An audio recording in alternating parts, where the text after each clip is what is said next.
guys, punta muna tayo sa ating maliit na palaistahan. Ito nga pala yung mga isda ko. Ito ang mga RDS Escal. Pwedeng siyang pang feeders. For sale na nga pala to. 5 pesos each na lang. Tara sa Rizal to. Ayan. Next, ito mga feeder. Ang delete to. Makita. Feeder.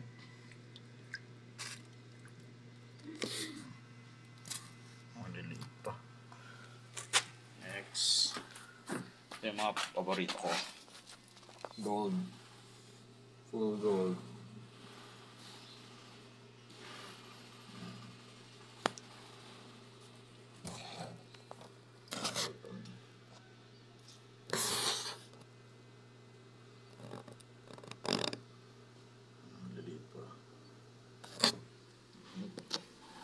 RDSS na ginugurong ko.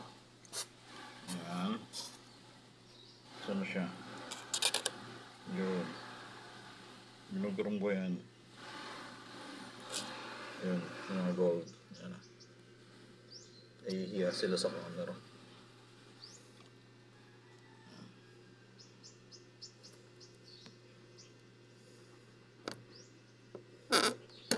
Ito yung mga female ko na RDSS. For sale na rin yan. 150 try lang. Kunin nyo na. Pampabawas ko ng space. Ayan. Mga female.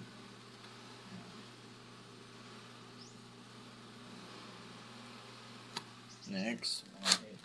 Male. Full gold.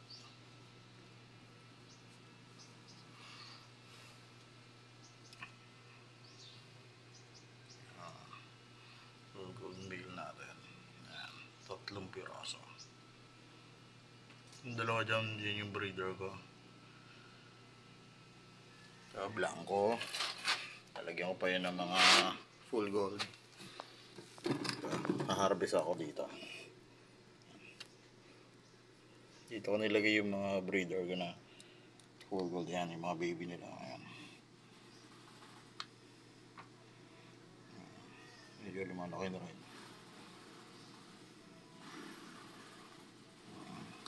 Ang ating feeder. Ayan. Delete pa nila. Pero mga baby pa.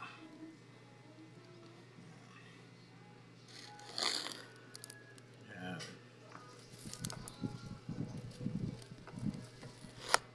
Okay, thank you for watching. Update na lang tayo ng ating munting palaista. Thank you.